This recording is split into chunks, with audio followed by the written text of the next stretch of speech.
గ్రామార్వణము అంటే ఏదైనా ఒక వ్యక్తి ఒక ఊరు నుంచి ఇంకొక ఊరికి వలస వెళుతున్నప్పుడు ఆ ఊరు వీళ్ళకి నప్పుతుందా, ఈ వ్యక్తికి నప్పుతుందా, అక్కడికి వెళితే వీళ్ళకి అభివృద్ధి ఉంటుందా అని చూసే విధమే ఈ గ్రామార్వణం.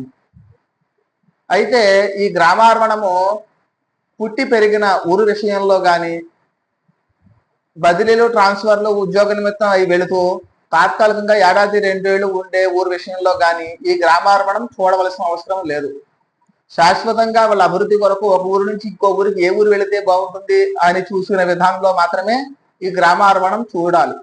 అయితే ఈ గ్రామార్వణం చూసే విధానంలో మరి యొక్క ముఖ్య విషయం ఏమిటంటే ఆ వ్యక్తికి జన్మ నక్షత్రం ఉన్నా నామ నక్షత్రానికి అధిక ప్రాధాన్యత ఇవ్వాలి. అయితే ఈ గ్రామార్వణం ఎలా చూడాలి అని ప్రస్తావించినట్లయితే ఆ గ్రామము యొక్క మొదటి అక్షరాన్ని బట్టి ఆ గ్రామము యొక్క నక్షత్రాన్ని నిర్ధారించాలి. తదుపరి ఈ వ్యక్తి యొక్క మొదటి అక్షరం బట్టి ఈ వ్యక్తి యొక్క నామ నక్షత్రాన్ని నిర్ధారించుకోవాలి. ఇప్పుడు ఆ గ్రామ నక్షత్రం నుంచి ఈ నామ నక్షత్రం వరకు ఈ వ్యక్తి నక్షత్రం వరకు కూడా తారాబలం లెక్క పెట్టాలి.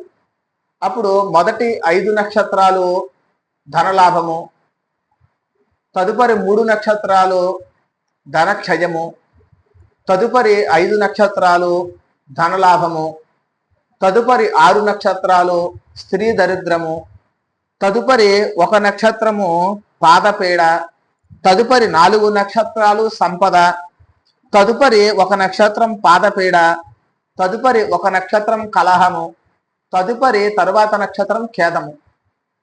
ఉదాహరణకి హేమంత్ అనే వ్యక్తికి పోలసానిపల్లి అనే గ్రామం నప్పుతుందా లేదా అని చూడవలసి వస్తే పోలసానిపల్లి అంటే చిత్తా నక్షత్రము, హేమంత్ అంటే పుష్యమి నక్షత్రం కావున చిత్తా నక్షత్రం నుంచి పుష్యమి నక్షత్రానికి లెక్క పెట్టినప్పుడు మొదట మనం చెప్పినట్టుగా మొదట 5 నక్షత్రాలు ధనము, తర్వాత 3 నక్షత్రాలు ధనక్షయము, తర్వాత 5 నక్షత్రాలు ధనలాభము అలా చెప్పాం కదా మొదట. అలా చూసినట్లయితే ఈ పోలసానిపల్లి ఈ పుష్యమి నక్షత్రం గల హేమంత్ అనే పేరు గల పుష్యమి నక్షత్రం వాళ్ళకి సంపద అవుతుంది. అంటే పోలసానిపల్లి ఈ హేమంత్ కుమారికి నప్పుతుంది అని మనం నిర్ధారించాలి.